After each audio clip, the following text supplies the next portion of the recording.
Hi, என் பேர் பிரீதா. நீங்கள் பார்க்குறது IFN தமிழ். புது வீடியோஸ் பார்க்கணுன்னா பெல் ஐக்கனை ப்ரெஸ் பண்ணுங்கள். அப்போ தான் நோட்டிஃபிகேஷன்ஸ் கிடைக்கும். இப்போ ரக்ஷா பந்தன் வருது. எல்லாருமே ஏதாவது ஒரு நல்ல சுவையான ஸ்வீட் இல்லை ஏதாவது ஒன்று செஞ்சு தருவா தன்னோட அண்ணா இல்லைனா தம்பிக்கு.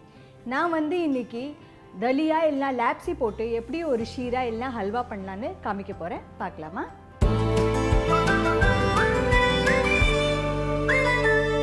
இப்போ இது பண்ணுறதுக்கு ஃபர்ஸ்ட் ஸ்டெப் என்னென்னா, நம்ம நெய்யில் நம்ம லாப்சியை நல்லா வறுக்க போகிறோம். நெய் ஆட் பண்ணுறேன். இந்த நெய் நல்லா சூடானதுக்கப்புறம் தான் நம்ம லாப்சியை ஆட் பண்ண போகிறோம். இது நெய் சூடாயின்ருக்கு. இந்த சூடில் நம்ம இப்போது இந்த மாதிரி நம்ம லாப்சி இருக்கு இல்லையா, அதை ஆட் பண்ணலாம். இதை நான் பாலில் தான் பண்ணணும்னு ஆசை. ஆனால் ஃபஸ்ட்டு இதை தண்ணியில் நல்லா வேக வச்சுட்டு அப்புறம் பால் ஆட் பண்ண போகிறேன். ஆனால் ஃபஸ்ட்டு இது நல்லா வறுக்கணும். நம்ம இது கொஞ்சம் கலர் மாறும், அது வரையும் நம்ம வறுக்க போகிறோம். இப்போ இது வறுக்கிற ஸ்டேஜில் நம்ம இதில் கொஞ்சமாக பாதாம் பிஸ்தா இப்போவே ஆட் பண்ண போகிறோம். கொஞ்சம் பாதாம் பிஸ்தா அப்புறமா ஆட் பண்ணலாம். இப்போ இது ரெண்டுத்தையும் சேர்த்ததுக்கப்புறம் திருப்பி இந்த மாதிரி ரோஸ்ட் பண்ணலாம். இங்கே கொஞ்சம் நேரம் ரோஸ்ட் பண்ணிகிட்டே வர்றது நீங்கள் பார்ப்பேன். இதோட தானியம் இருக்குல்ல, இது கொஞ்சம் நல்லா உப்பிடும்.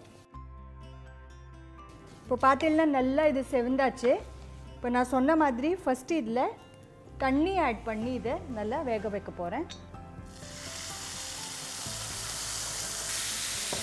இது நம்ம மூடி இது நல்லா வேகிற வரையும் இதை குக் பண்ணும். இப்போ பார்க்கலாம் நம்ம கோதுமை ரவை எல்லாம் லாப்சி வெந்தாச்சான்னு. இப்போ பார்த்தீங்கன்னா எல்லாம் தண்ணிலாம் நல்லா உறிஞ்சுடுத்து. அண்ட் இப்போ நான் என்ன பண்ண போகிறேன்னா இதில் பால் சேர்க்க போகிறேன். இப்போ நான் ஒரு 2 கப்பு தண்ணி சேர்த்துருக்கேன்னா நான் 1 கப் பால் சேர்க்குறேன். உங்களுக்கு வேணும்னா ஃபுல் அண்ட் ஃபுல்லாக நீங்கள் இதில் பால் போட்டே பண்ணலாம்.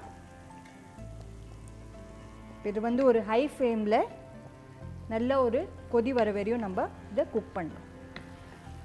இப்போ பார்த்தீங்களா இதில் ஒரு நல்ல கொதி வந்தாச்சு. இப்போ இந்த மாதிரி கொதி வரோடுது நான் என்ன பண்ண போகிறேன்னா சர்க்கரை இதில் நான் சர்க்கரை சேர்க்க போகிறேன். இப்போ நீங்கள் பார்த்தீங்கன்னா சர்க்கரை ஆட் பண்ணினதுக்கப்புறம் கொஞ்சம் தண்ணியாக இருக்கிற மாதிரி உங்களுக்கு ஃபீல் ஆகும். ஆனால் கொஞ்சம் நேரத்துக்கு அப்புறம் இது கூட நல்லா கெட்டி ஆகிடும். அண்ட் திருப்பி மூடிட்டு இது ஒரு 5 நிமிஷம் வரையும் நம்ம குக் பண்ணலாம் ஒரு லோ ஃப்ளேமில். இப்போ நம்ம பார்க்கலாம் கோதுமை ரவை நல்லா வெந்தாச்சான்னு. இன்னும் கொஞ்சம் இதில் மாய்ஸ்டர் இருக்குது.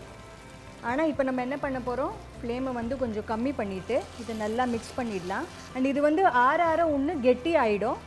அதனால் நான் என்ன பண்ண போகிறேன், இந்த கன்சிஸ்டன்சியில் இருக்கிறதே நான் இதை ஃப்ளேமை ஸ்விட்ச் ஆஃப் பண்ண போகிறேன். நம்ம என்ன பண்ணலான்னா இப்போது ஏலக்காய் பொடி அண்ட் பச்சை கற்பூரம் நல்லா இதை இந்த மாதிரி க்ரஷ் பண்ணி போடணும். இந்த மாதிரி நல்லா மிக்ஸ் பண்ணிடலாம். அவ்வளோதான், நம்ம லாப்சி ஷீரா இல்லை நீங்கள் இதை லாப்சி ஹல்வான்னு கூட சொல்லலாம், அது ரெடி. பார்த்தீங்களா, ரக்ஷா பந்தனுக்கு சுவையான லாப்சி ஷீரா ரெடி. நீங்கள் ரக்ஷா பந்தனுக்கு உங்கள் அண்ணாக்கு என்ன செய்ய போகிறீங்க நீங்கள் நிச்சயமாக எனக்கு எழுதி அனுப்பணும். ரெசிபி பிடிச்சதுன்னா லைக், ஷேர் அண்ட் சப்ஸ்கிரைப் பண்ணுங்கள்.